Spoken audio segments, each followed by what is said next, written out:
Like, subscribe and press the bell icon for new updates.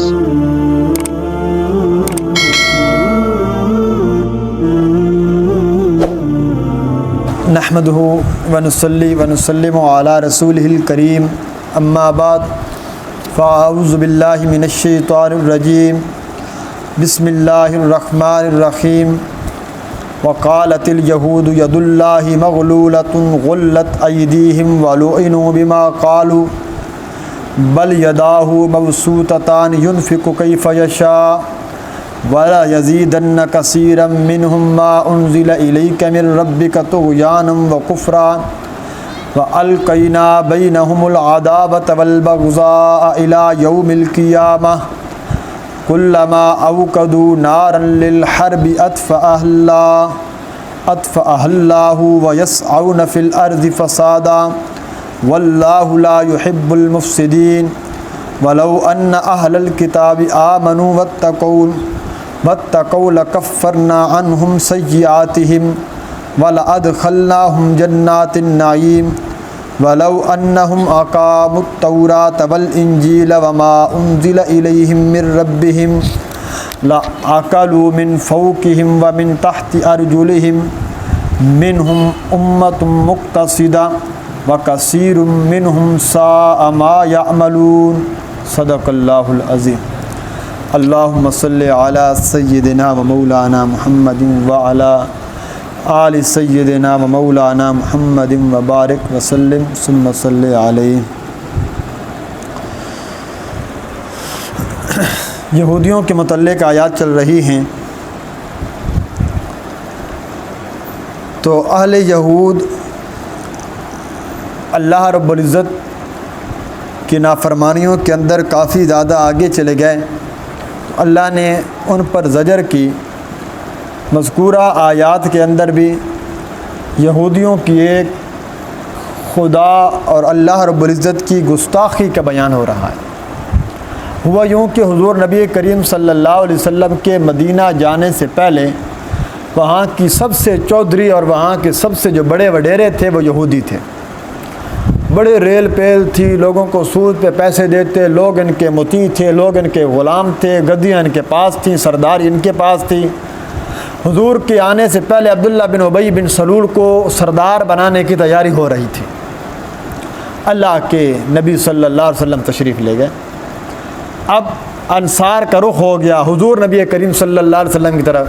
یہودیوں کی ساری چودراہٹ، وہ ساری باتیں ختم ہو گئیں، اور جب انہوں نے قرآن کو نہ مانا، حضور صلی اللہ علیہ وسلم کی ضد کی وجہ سے مخالفت کی، تو اللہ نے ان پر ایک آزمائش ڈالی۔ آزمائش یہ ہوئی کہ اللہ نے ان کی جو رزق ہے، یعنی ان کے جو اسباب تھے کھانے پینے کے، مال معاشی کے، تجارت کے، وہ مسدود کر دیے، محدود کر دیے۔ ان کا ہاتھ بڑا تنگ ہو گیا، اور ان پر حالات بڑے عجیب و غریب آ گئے۔ کبھی آج تک ان پر فقر نہیں آیا تھا، کبھی ایسا ہوا نہیں تھا۔ تو یہودیوں کے ایک قبیلے کے کچھ لوگوں نے یہ الفاظ کہہ دیے، نعوذ باللہ، اللہ تعالیٰ تو بخیل ہو گیا ہے، ہمیں جب بھی بھیجتا ہے، ہماری ایک شان تھی، ہمارا ایک مقام تھا، ہم سردار قوم تھے، پیغمبر زادے تھے۔ اب حالت یہ ہے کہ اب خدا ہمیں جب بھی دیتا ہے فقر دیتا ہے، ہمیں مال نہیں دیتا۔ یا تو اس کی ایک ہی وجہ ہے خدا کی نعوذ باللہ ہم سے کوئی دشمنی ہے، یا اللہ کے پاس خزانوں میں کمی آ گئی، اس نے اپنا ہاتھ روک لیا ہے اور وہ بخیل بن گئے، دے نہیں رہا۔ اللہ کو یہ کلمے بڑے ناپسند آئے، اور اللہ نے اس آیت میں ان کے لیے بڑی سخت وعید ذکر کی، ان لوگوں کے لیے جنہوں نے یہ کلمے کہے۔ اور یہ بنو قینقاع کے مفسرین نے نام بھی لکھے، نباش بن قیس اور دوسرے انصاری تھے۔ بہرحال جو بھی تھا، یہ بہت بڑا ایک جملہ تھا، اور یہ وہ جملہ ہے جو ہمارے ہاں بھی جہالت کی بنیاد پر کہیں کہیں آپ کو ملے گا۔ مثلا آپ کسی کے ہاں غربت زیادہ ہو جائے تو نقل کفر نباشت، عجیب و غریب لوگ جملے کہتے ہیں کہ نعوذ باللہ اللہ کے خزانوں میں کوئی کمی آ گئی ہے، اگر اللہ دے دیتا تو کیا ہو جاتا، اگر اللہ یوں نہ کرتا۔ انتہائی سخت جملے ہیں، انتہائی سخت۔ ایمان خطرے میں پڑ جاتا ہے۔ جوان بندے کی موت ہو گئی، اس کو اب لینا تھا، ابھی نہ لیتا تو تیرا کیا جاتا۔ یہ کیسے کیسے جملے، یہ ایمان اور مومن بندے کی شان کے انتہائی زیادہ خلاف ہیں۔ تو اللہ رب العزت دیکھیے اس پوری بڑی آیت کے اندر پہلی جو آیت ہے بس یہی مفہوم اور اسی بات کو ذکر کر رہے ہیں، اور اس بات کو ذکر کیا اور اس کے ساتھ اگلی بات ذکر کی کہ یہ یہودی مسلمانوں کے خلاف سازشیں کرتے ہیں۔ در حقیقت ان پر جو ذلت آئی ہے یہ اللہ کی نافرمانی کی وجہ سے آئی ہے اور مسلمانوں کے خلاف سازش کرنے کی وجہ سے، اور الحمدللہ اللہ نے یہ فیصلہ کر دیا کہ یہودی جب بھی مسلمانوں کے خلاف سازش کریں گے، جب بھی آگ بھڑکائیں گے، اللہ اس آگ کو بجھا دے گا، اللہ انہیں کبھی کامیاب نہیں ہونے دے گا قیامت کی صبح تک۔ ہاں یہ اندرونی سازشیں ضرور کریں گے، مسلمانوں کو آپس میں لڑوا سکتے ہیں، مسلم ممالکوں کی معیشت کو نقصان ضرور پہنچا سکتے ہیں، لیکن کبھی بھی یہ پوری دنیا پر اس طرح حکمرانی نہیں کر سکتے جنہوں نے سوچ رکھا ہے۔ آج بھی انہوں نے اپنی ریاست جو یہودیوں کی ریاست ہے ایک سانپ کی شکل میں انہوں نے اس کا نقشہ پیش کیا، جیسے نقشہ ہوتا ہے نا ہمارا، تو بھئی ملک کیسا ہوگا ہمارا۔ انہوں نے کہا ہمارا جو ذہن کے اندر پلان ہے وہ یہ ہے کہ جہاں جہاں کسی زمانے میں یہودی آباد تھے من حیث القوم، کہ یہ یہودیوں کا علاقہ ہے، خیبر کا علاقہ ہے، سعودی عرب، یمن، جہاں جہاں یہ آباد تھے، یہ سارے علاقے اسرائیل کا حصہ ہیں اور ہم ان پر حملہ کریں گے، جب بھی ہمیں موقع ملا ہم اس کو اپنی ریاست میں شامل کریں گے۔ یہ ان کے عزائم ہیں۔ تو یہ بڑے خطرناک عزائم رکھتے ہیں، اس لیے فرمایا ان کے خلاف انسان اپنی تیاری رکھے اور ان سے اپنے آپ کو بچا کر رکھے۔ اللہ اس مسلمانوں کی اسلام کی حفاظت فرمائے۔ دیکھیے جائے فرمایا وقالت الیہود ید اللہ مغلولا، کہنے لگے یہود ید اللہ، اللہ کا ہاتھ مغلولۃ بند ہو گیا ہے، اللہ نے اپنا ہاتھ بند کر لیا، اللہ نے اپنی مٹھی بند کر لی، نعوذ باللہ اللہ بخیل ہو گیا ہے۔ غلت ایدیہم، اللہ فرماتے ہیں بند کر دیے گئے، اصل کے اندر ان کے اپنے ہاتھ ان کے بند کر دیے گئے، یہ خود بخیل ہیں، اللہ بخیل نہیں ہے۔ وَلُعِنُوا بِمَا قَالُوا، اور لعنت کیے گئے بسبب اس بات کے جو وہ کہا کرتے تھے، جو بات انہوں نے اللہ کے ذمے لگائی، اس بات کے کہنے کے سبب ان پر لعنت کی گئی۔ بل یداہ مبسوطتان، بلکہ حقیقت یہ ہے کہ اللہ کے دونوں ہاتھ فراخ ہیں، اللہ کے ہاتھ کھلے ہوئے ہیں، اللہ کے دونوں ہاتھ کشادہ ہیں، اللہ بخیل نہیں ہے۔ ينفق کیف یشاء، خرچ کرتا رہتا ہے جیسے چاہتا ہے اپنی حکمت کے تحت، جس کو چاہے مال دے دے، جس کو چاہے غریب کر دے، اللہ سے پوچھنے والا کوئی نہیں۔ وَلَا يَزِيدَنَّ كَثِيرًا مِّنْهُمْ، اور البتہ زیادہ کرتا ہے بہت ساروں کو ان یہودیوں میں سے، بڑھا دیتا ہے بہت سارے یہودیوں کو ان میں سے جو اس جماعت نے کفر کیا، جس جماعت نے نافرمانی کی۔ ما انزل الیک، اس آیت کے سبب، اس قرآنی حکم کے سبب جو نازل کیا گیا آپ کی طرف، من ربی کا، تیرے پروردگار کی طرف سے، کیا بڑھا دے گا؟ طغیاناً، سرکشی کو، و کفراً، اور ان کے کفر کو، نہیں بڑھتے ان کے دل میں کوئی نرمی نہیں آتی، قرآن کو سن کر یہ مزید کافر ہو جاتے ہیں، قرآن کو سن کر ان کی سرکشی بڑھ جایا کرتی ہے۔ وَأَلْقَيْنَا بَيْنَهُمُ الْعَدَاوَةَ، اور ڈال دیا ہم نے ان کے درمیان، ڈال دی ہم نے ان کے درمیان دشمنی، ڈال دی ہم نے ان کے درمیان بغض کو ڈال دیا۔ اب آپس کے اندر لڑتے رہیں گے، آپس میں ایک دوسرے سے بغض کرتے رہیں گے، الی یوم القیامہ، قیامت کی صبح تک یہ آپس میں لڑتے رہیں گے، اسلام کا نقصان نہیں پہنچا سکیں گے۔ کلما اوقدوا نارا، جب کبھی بھی جلائی انہوں نے آگ، جب کبھی بھی جلاتے ہیں آگ کو، للحربی، جنگ کے لیے مسلمانوں کے ساتھ، جب کبھی بھی ارادہ کرتے ہیں مسلمانوں کے خلاف جنگ کرنے کا، اطفأها اللہ، بجھا دیا کرتا ہے اللہ اس آگ کو، اللہ اس جنگ کو چھڑنے ہی نہیں دیتا جس میں مسلمانوں کو نقصان پہنچنے کا ڈر ہوتا ہے۔ وَيَسْعَوْنَ فِي الْأَرْضِ فَسَادًا، یہودیوں کے دوسری سازش یہ ہے کہ یہ کوشش کرتے ہیں زمین کے اندر فساد پھیلانے کی، یہ اس بات کے اندر سعی کرتے ہیں زمین کے اندر فساد پھیل جائے. واللہ لا يحب المفسدین، اور اللہ کی ذات فساد کرنے والوں کو پسند نہیں کیا کرتی. اللہ فساد کرنے والوں کو کبھی پسند نہیں کرتا. ان کی سازش کیا ہے؟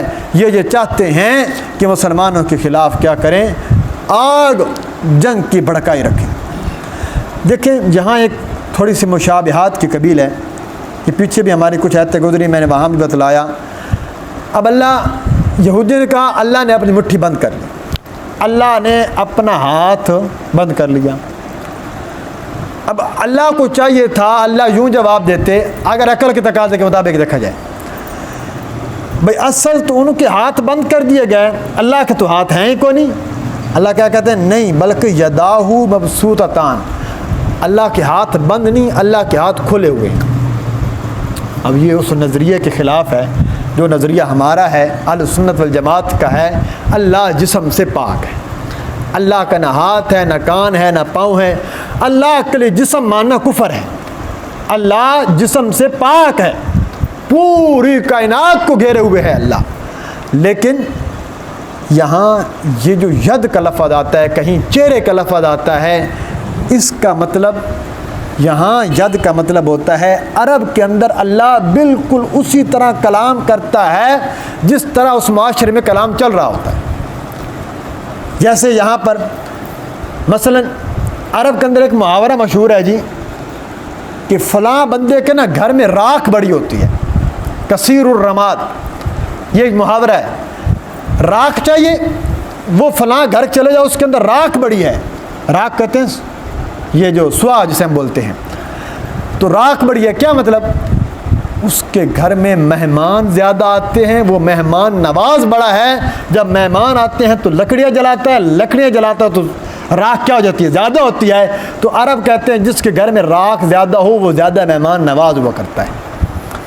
مثلا کسی بندے کو کہہ دیا یہ بڑا حاتم تائی بندہ ہے جی، حاتم تائی تو مر گیا. حاتم تائی کہنے کا مطلب یہ ہے کہ حاتم تائی اپنی سخاوت میں بڑا مشہور تھا. تو اگر کسی کو آپ حاتم تائی کہہ رہے ہیں اس کا مطلب ہے کہ یہ بندہ بڑا سخی ہے. تو عرب کیا کہتے تھے؟ عرب کہتے تھے کہ جو بندہ بخیل ہو نا اس نے اپنی مٹھی یوں بند کر لی. بندہ لینے جائے نا تو یوں ہاتھ بند کر کے باندھ دیتے ہیں. صدقے والے لوگ جائیں نا جی کریں گے جی.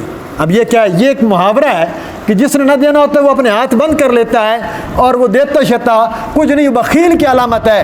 نعوذ باللہ اللہ بخیل ہو چکا ہے.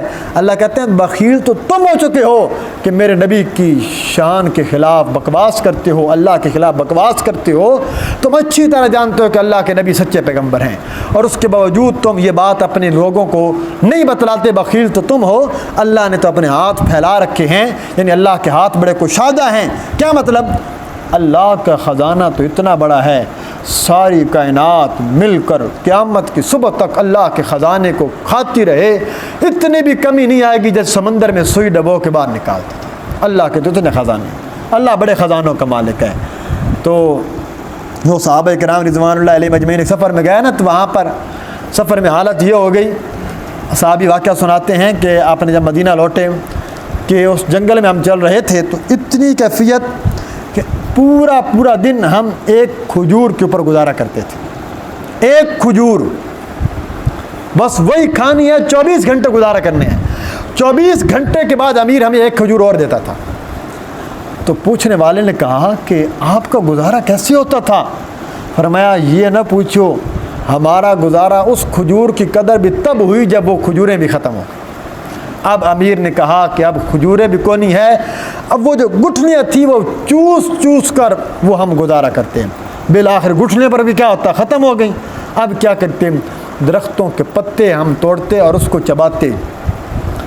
اور ہمارا پخانہ یوں ہو گیا تھا جیسے انتہائی سخت، اور بکری کی مینگنی بھی اتنی نہیں ہوتی، اتنا سخت ہو چکا. ہمارے جسم اپنے اندر لگ گئے تھے، پیٹ یوں کمر کے ساتھ مل گیا تھا. اللہ نے آزمائش کی.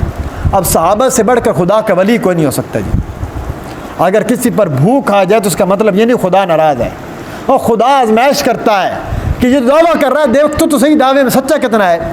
جب اللہ نے دیکھا نا کہ میرے صحابہ کے زبانوں پر، میرے نبی کے صحابہ کے زبانوں پر شکوہ کوئی نہیں ہے، سمندر کنارے پر ہمارے چل رہے ہیں، اچانک یوں سمندر کی لہر نے اتنی بڑی مچھلی پھینکی ہمارے سامنے کہ اس مچھلی کا نام تھا عنبر مچھلی پھینکی۔ امیر المومنین جو ہمارے ساتھ لشکر کا امیر تھا، اس نے کہا اللہ نے تمہاری رزق کا بندوبست کر دیا ہے، شکر کرو۔ اور مچھلی کتنی بڑی تھی؟ کہتے ہیں ہم 1 مہینہ پوری لشکر جب پورا گیا ہوا تھا لشکر، 1 مہینہ ہم کھاتے رہے، لیکن ہم سے وہ مچھلی کھائی نہ گئی، وہ پھر بھی باقی رہ گئی۔ ہم پھر بھی واپس لے آئے، اور اس کی جو ڈھانچہ تھا نا، ڈھانچہ وہ جو اس کے اندر ہڈیوں کا، جب ہم نے اس کی 2 ہڈیاں کو یوں جوڑ کے رکھا تو اس کے نیچے سے بندہ اوپر بیٹھ کر اونٹ پورا نیچے سے گزر گیا۔ اتنی بڑی مچھلی اللہ نے وہاں پر نازل کی۔ وہ مسلمانوں کی مدد کے لیے بتلانا مقصد یہ تھا کہ اللہ رزق بھی دیتا ہے، اللہ اب اس مچھلی کو بھی تو کتنا کھلاتا ہوگا۔ اتنی بڑی مچھلی وہ کیا کچھ کھاتی ہوگی۔ رزق کے خزانے بڑے ہیں، اللہ کے ہاں کمی نہیں ہو سکتی۔ ہاں اللہ کسی کو دے کر آزماتا ہے کہ کسی کو سے لے کر آزماتا ہے۔ اللہ کہتے ہیں ہم جس پر چاہیں جتنا مال خرچ کر دیں، یعنی اس کو جتنا چاہیں توفیق عطا کر دیں، اور یہ ضروری نہیں ہے کہ جس کے پاس مال ہو وہی خرچ کیا کرتا ہے، خبردار، یہ بالکل بات نہیں ہے۔ یہ ضروری ہے کہ دل کا غنی کون ہے۔ اللہ کے نبی نے فرمایا تھا تم میں سب سے بڑا مالدار وہ ہے جو دل کا غنی ہے، اور تھوڑے پیسے بھی ہوں، مثلا میری 10 روپے کی، میری 100 روپے کی، میری 1000 روپے کی، آپ کی 1000 روپے کی، 500 روپے کی، 100 روپے کی استطاعت ہے، 10 روپے کی استطاعت ہے، آپ اس کے مطابق خرچ کرتے ہیں۔ اور وہ بندہ جس کی 1 لاکھ کی استطاعت ہے تو اللہ تعالیٰ دونوں کو مقام عطا کرے گا، دونوں کو درجہ عطا کرے گا۔ تو یہ خرچ کرنے کے لیے دل چاہیے ہوتا ہے۔ اور تیسری بات اللہ نے فرمائی کہ جب ہم نے یہ قرآن اتارا نا ان کی سرکشی میں کہ یہ جو یہودی یہ کام کرتے ہیں، اب چاہیے تو یہ تھا کہ یہ آیتیں سن کر کیا ہو جاتے، سر جھکا لیتے کہ اللہ کے نبی سے آپ پاس آ جاتے، ہم سے غلطی ہوئی ہے، ہمارے لیے بخشش کی دعا کیجیے، ہم اس بات پر معافی مانگتے ہیں۔ اللہ کہتے ہیں کہ بجائے اس کے کہ وہ اس قرآن کی آیتوں کو سن کر نرم دل ہوتے، ان کی سرکشی اور بڑھ گئی اور ان کا کفر اور بڑھ گیا۔ اس کا کیا مطلب ہے؟ قرآن کفر بڑھانے کے لیے آتا ہے کہ کفر کم کرنے کے لیے آیا ہے؟ اس کا مطلب ہے کہ یہ بندے پر ڈیپینڈ کرتا ہے کہ انسان کے دل کی کیفیت کیا ہے۔ ایک بندے کے دل میں پہلی برتن الٹا ہو چکا ہے۔ اب بعض اوقات آپ بندوں کو دعوت دیتے ہوں گے، تبلیغ کرتے ہوں گے، آپ اس کو نماز کی دعوت دیں، وہ ہو سکتا ہے پہلے آپ سے اچھے انداز مل رہا ہو، جیسے آپ نماز کا نام لیں گے وہ آپ سے گلے پڑ جائے گا، ویسے غصے میں دیکھے گا پتہ نہیں آپ نے کس چیز کا نام لے لیا، حالانکہ یہ بڑی جلدی زندگی چل رہی ہے۔ اور اللہ کہتے ہیں آخری بات اس آیت میں یہ ذکر کی کہ یہ یہودیوں نے چونکہ مسلمانوں کے خلاف سازش کی، اب یہ یہودی آپس میں اہل کتاب کفار لڑتے رہیں گے، لڑ رہے ہیں، لیکن اب انہوں نے اگلی سازش کامیاب کر لی کہ وہ مسلمانوں سے ڈائریکٹ تو جنگ نہیں کر سکتے، یہودی کبھی بھی یہ ڈائریکٹ جنگ نہیں کر سکے، لیکن اندر سے دشمنی شروع کر دی کہ مسلمانوں کو مسلمانوں میں لڑا دیا، آپس کی خانہ جنگی شروع کروا دی، اور پروپیگنڈا اتنا زیادہ جہاد اور اسلام کے خلاف کر دیا کہ جو اتنا نقصان پہنچا سکتے تو وہ پہنچا رہے ہیں، اور میں اس کے خلاف تم رہو وگرنہ قیامت کے دن تک یہ تمہارا مقابلہ نہیں کر سکتے۔ یہ جب کبھی بھی اللہ کا وعدہ ہے اسلام سے، مسلمانوں سے، یہ جب کبھی بھی جنگ کی کوشش کریں گے اللہ ان کی اس کوشش پر پانی پھیر دے گا، اللہ ان کو آگ کو بجھا دے گا۔ اور چونکہ یہ فساد چاہتے ہیں، اللہ فساد کو پسند نہیں کرتا، تو فساد کرنے والے اللہ کے ہاں کبھی بھی اچھے لوگ نہیں کراتے۔ اگلی دونوں آیتوں میں یہی بات کہی گئی، اس میں صرف ترجمہ ہے، ترجمہ اس بات کا ہے کہ اللہ کہتے ہیں اگر یہ آج بھی ایمان لائیں، تقوی اختیار کریں، تو ہم آج بھی ان کے سارے گناہ معاف کریں، ان کو جنت میں داخل کر دیں۔ اور اگر آج بھی یہ قیام تورات، انجیل اور قرآن مجید کے اوپر مطابق ایمان لے آئیں تو اللہ تعالیٰ فرماتے ہیں ہم ان کو اتنا رزق دیں گے، اتنا رزق دیں گے، یہ معتدل جماعت بن جائے گی، اور ان کے لیے وہ رزق تھامنا اور ان کے لیے سنبھالنا مشکل ہو جائے گا۔ تو یہ اس کا مطلب یہ ہے کہ جو بندہ متقی بنتا ہے اللہ تعالیٰ اس کے لیے رزق کے دروازے کھول دیے کرتے ہیں۔ دیکھیے جی، فرمایا وَلَوْ أَنَّ أَهْلَ الْكِتَابِ آمَنُوا، اور بے شک اہل کتاب، اہل کتاب، آمنوا اگر ایمان لے کر آ جائیں، واتقوا اور اللہ سے ڈرتے رہیں، تقوی اور پرہیزگاری اختیار کریں، لَكَفَّرْنَا عَنْهُمْ سَيِّئَاتِهِمْ، البتہ مٹا دیں گے ہم ان سے ان کے تمام گناہوں کو، ان کی تمام سیئات کو، ان کی ساری برائیاں مٹا دیں گے۔ وَلَأَدْخَلْنَاهُمْ جَنَّاتِ النَّعِيمِ، اور البتہ داخل کر دیں گے ان کو نعمتوں والے باغات کے اندر، جنت الفردوس میں داخل کریں گے۔ آج بھی اگر یہ ایمان لے کر آئیں اور اللہ سے ڈرتے رہیں تو اللہ ان کو جنت کے باغوں کے اندر داخل کرے گا۔ وَلَوْ أَنَّهُمْ أَقَامُوا التَّوْرَاةَ، اور اگر یہ قائم کریں تورات کو، والانجیل، اور انجیل کو، وما انزل الیہم من ربہم، اور وہ کتاب جو نازل کی گئی ان کی طرف، ان کی رب کی طرف سے، اللہ کی طرف سے جو کتاب آپ صلی اللہ علیہ وسلم کے واسطے سے بھیجی گئی ہے، قرآن مجید کے اوپر ایمان لے آئیں، قرآن مجید کو قائم کریں، جو متفق علیہ مسائل ہیں ان کے اوپر بھی ایمان لے آئیں، اور جو مختلف مسائل ہیں اس مسائل کے اندر قرآن کی پیروی کریں۔ لَأَكَلُوا مِن فَوْقِهِمْ، البتہ یہ کھائیں گے، من فوقہم اپنے اوپر سے، ومن تحت ارجلہم اور اپنے پاؤں کے نیچے سے، منہم امۃ مقتصدہ کچھ لوگ ہیں ان میں سے سیدھی راستے پر، ایک جماعت ہے ان میں سے اعتدال پر، کچھ لوگ آج بھی ان میں اعتدال پر ہیں، جو اعتدال اگر اختیار کریں گے اللہ ان کو اتنا عطا کرے گا۔